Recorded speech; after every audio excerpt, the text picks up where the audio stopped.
Hey now, good morning, PASW staff, clients, and friends joining us. Thursday, LA class, because we like to kick it easy going in right before the weekend. Tomorrow we see your film scoring results for Mulholland Drive, so can't wait to share that with you. It's a little creepy. It'll be really fun. Yesterday, I hope you enjoyed the smooth, breathy sound of Lester Young. What a great genius tenor saxophone player. So great. And then the witty Gilbert and Sullivan the day before. So I thought, we'd go back to a little part of our city that has a lot of history.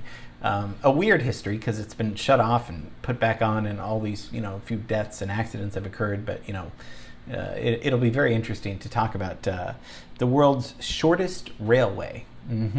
I know that you were thinking, when's he going to talk about the world's shortest railway? And you're in luck, because today I will be. Today we're going to be looking at the very iconic landmark, Angel's Flight.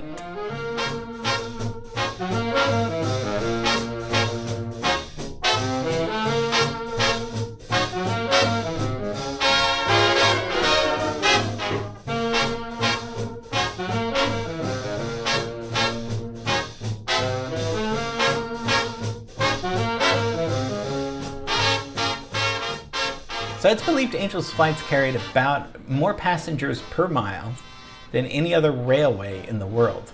I mean, it's maybe the shortest railway, but you can see it. I mean, it's been in hundreds of movies, it's in books, it's in video games. Not that I play video games, but it's in video games. And it's a landmark. It's about 2 feet. It's very narrow. And a railway in the Bunker Hill section of downtown Los Angeles. So we're going to talk about the history of it. We're going to talk about a term called funicular, which I had no idea what it was before, but we'll get into that. The 2 cars are Olivet and Sinai, and those are named after biblical mountains. So we're going to be seeing 2 cars, and they run in the opposite directions, sharing a cable. That's about 300 feet, so that's the railway we're talking about. Right now it's on Grand Street, so it's 350 South Grand, and it kind of links. The Grand Central Market is right there at the bottom of the Water Court building. So this connects Hill and Olive Street, so we'll have way too much fun talking about Angel's Flight. So with the 300 feet, it lasts about 30 seconds. So let's look at our timeline of when the first. So there were a few different train-like railways in LA. It was hard to kind of hunt them down. Angel's Flight wasn't the only one, but that's the main one we're going to be talking about. So it opens New Year's Eve 1901. So 1901 is early. Let's look at our timeline. I mean, it's after the Bradbury building, which we did, and which is just maybe 2 blocks away from Angel's Flight. So Bradbury, opened way, before that. But this is way before, City Hall and, or the City Hall that we talk about today, before the Beverly Hills Hotel, before the pier, before the Venice Canal. So 1901 is when it is first constructed. So what's going on? I mean, in the 1900s and 1901, what's going on? Well, the big thing in the world is there a shift to the industrial age, right? Where there's factory workers now, and that's kind of, people are becoming more reliant, dependent on machines, for better or worse. There's complications, of course, but Henry Ford's coming out in 1913, going to be coming out with something called the car, right? The automobile, as we like to call it. So there's an expansion of the middle class now, because people are working in these factories. Newly developed ways of transportation, so people are expanding outwards now with subways and trams and railways and railroads. So traveling became easier, so more migration. So more technology and making people's lives easier, of course. But there's always and this is before the horrible World War I, of course. So that's kind of what's going on in the 1900s. But music-wise, I mean, so in the 1900s, because we're talking about, an event in downtown, this historical landmark that was there, who's going on? I mean, we think of composers that we've talked about. I mean, we think of, composers as being, oh, well, they're all like Bach and Mozart, but who's writing music in 1901? I mean, we have Sibelius writing music. We did a whole class on Sibelius. We did a whole class on Mahler. Mahler's still got about another 10 or 11 years left before he's done writing music. Debussy is still writing music. So mostly the biggest music, and we haven't talked a lot about operas, but opera is really, really big. Puccini in the world of classical music. And then in popular music, we've talked a lot about the Tin Pan Alley. This is like the Song Factory, but this is all in New York, of course, where composers and musicians would sell songs, sheet music, and, so Tin Pan Alley songs are being, and of course we hardly ever go through a class without talking about ragtime music and Scott Joplin music. So Scott Joplin's still alive writing ragtime music. So that's the kind of music, classical, opera, Tin Pan Alley, ragtime. We're not yet into jazz yet. We're, there's blues and everything, but swing is not yet in. So things are getting exciting. So that's kind of just what is going on musically. So J.W. Eddy, friend of Abraham Lincoln, finances this. He's a colonel, and it opens New Year's Eve, 1901. And Angel's Flight began originally at the corner of Hill Street and 3rd, and ran for 2 blocks uphill northwestward to Olive Street. And so it had two boarding stations, so you could, and pretty steep incline. That's probably why there's been some accidents.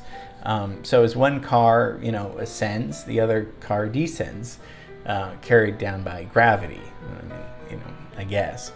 So the cute little archway greets passengers on the hillside entrance, and the name became the official. The name became the official name of the railway in 1912. When other people purchased it. But when in its heyday, it was a huge tourist attraction. It was also very practical because people would, Bunker Hill was a very big part of downtown. As we've talked about the history of Los Angeles, all of commerce, everything started downtown. So it was a way for people and pedestrians to avoid a lot of these big streets. So since they were so hilly, you could use Angel's Flight to, especially if you have groceries and all of these things, you could just take Angel's Flight. It closes in 1969 because this is when they're like, we don't need all these nice mansions in Bunker Hill, and we could get into the history of all the demolition, and that would be depressing. But they store these cable cars for about 27 years. So. Until 1996 is when they reopened them at the location that it is now. So you wonder why some of these things were torn away. Big reason was cars. People loved automobiles, and we still love our car here. We've talked about how the Pacific Railway and all of these things kind of just stopped, unfortunately, because people really were into their cars. So when the second one opened in 1996, tracks connecting Hill Street and then the California Plaza, and it was fine for a few years until 2001. Somebody died, and it took about 9 years for it to reopen in 2010, and it was closed again in 2011.